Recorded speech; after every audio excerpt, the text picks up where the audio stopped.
نہ ہوتے، اگر یہ مساجد مدارس نہ ہوتے، کہیں بھی جہاں میں مسلمان نہ ہوتے، بصورت بشر سب درندے ہی ہوتے، کسی بھی جگہ اچھے انسان نہ ہوتے، اگر یہ مساجد مدارس نہ ہوتے، کہیں بھی جہاں میں مسلمان نہ ہوتے۔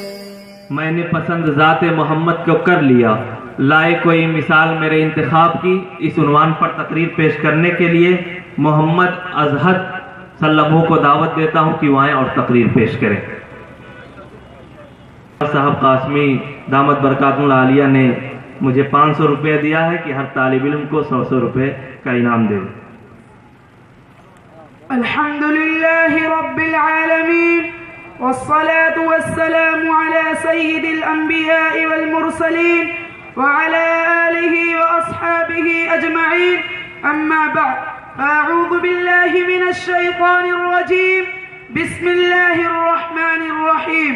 قل إن كنتم تحبون الله فاتبعوني يحببكم الله فاتبعوني يحببكم الله ويغفر لكم ذنوبكم والله غفور رحيم، صدق الله العظيم۔ واجب الاحترام اساتذہ کرام اور شمع رسالت کے پروانوں، جب سے یہ عالم آب و گل وجود میں آیا ہے اسی وقت سے اللہ تعالیٰ کا دستور رہا ہے کہ اس نے مختلف زمانے میں متعدد انبیاء اور رسول کو انسانوں کی ہدایت اور رہنمائی کے لیے مبعوث فرمایا۔ ہر زمانے میں مصلحین اقوام پیدا ہوتے رہے اور سبھوں نے اپنی قوم کو ہدایت و صداقت اور توحید و رسالت کی تعلیم دی ہے، مگر ان تمام بانیان مذاہب اور ہادیان قوم کی تعلیمات کا جائزہ لیجئے تو ایک مشترک چیز تقریباً ہر مذہب کے بانیوں کی تعلیمات میں آپ کو ضرور ملے گی، وہ یہ ہے کہ رہبران قوم میں سے ہر ایک نے اپنے پیروکاروں کو ہدایت دی ہے کہ لوگوں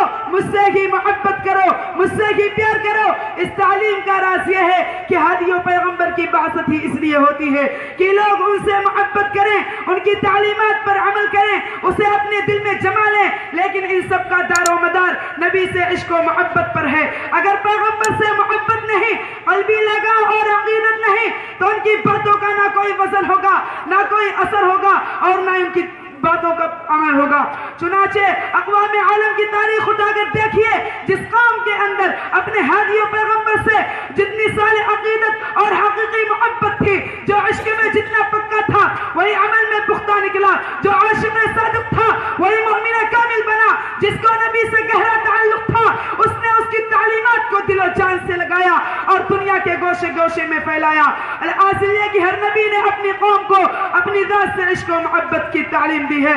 شہدائیان نبوت اسی قانون خدائی اور دستور الہی کے مطابق جب باری آئی ہمارے حضرت محمد مصطفیٰ احمد مجتبی صلی اللہ علیہ وسلم کی، تو انہوں نے بھی اپنی قوم کو یہی تعلیم دی کہ لوگوں جب تک دنیا کی محبوب ترین چیزوں کو چھوڑ کر مجھ سے محبت نہ ہوگی تمہارا ایمان مکمل نہیں۔ یہی حق ہے، یہی سچ ہے، اسی پر ہمارا ایمان ہے، یہی ہمارا عقیدہ ہے۔ جس کے دل میں نبی کی محبت نہ ہو، جس کے دل میں نبی کی عظمت نہ ہو، جو رسول عربی کے عاشق نہ ہو، جو تاجدار مدینہ کا شہدائی نہ ہو، اس کا ایمان مکمل نہیں، وہ مومن کامل نہیں۔ حب نبی ہی تکمیل ایمان ہے، عشق نبی ہی ایمان کی بہار ہے۔ جو نبی سے محبت کرے گا وہی خدا کا محبوب ہوگا، جو شمع رسالت کا پروانہ بنے گا وہی دنیا آخرت کا ستارہ بنے گا۔ ماضی میں بھی یہی ہوا ہے، آج بھی یہی ہے اور آئندہ بھی یہی ہوگا۔ جو رسول کی اطاعت کرے گا وہی خدا کا فرما بردار ہوگا۔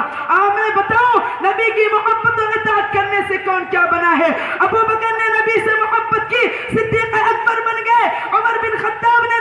نبی سے محبت کی،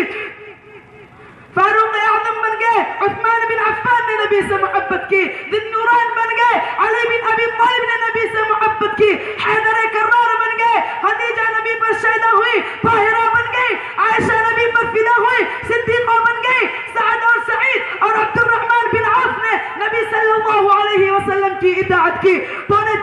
جنت کی بشارت مل گئی۔ عرب کے بدوؤں نے رسول اکرم صلی اللہ علیہ وسلم پر اپنے مال و جان کو نچھاور کیا تو انہیں صحابہ کا خطاب مل گیا اور انہیں عشق رسول کے صدقے میں رضی اللہ عنہم ورضوا عنہ کا تمغہ ملا کہ محمد سے وفا تو نے تو ہم تیرے ہیں، یہ جہاں چیز ہے کیا لوح و قلم تیرے ہیں۔ عاشقان نبوت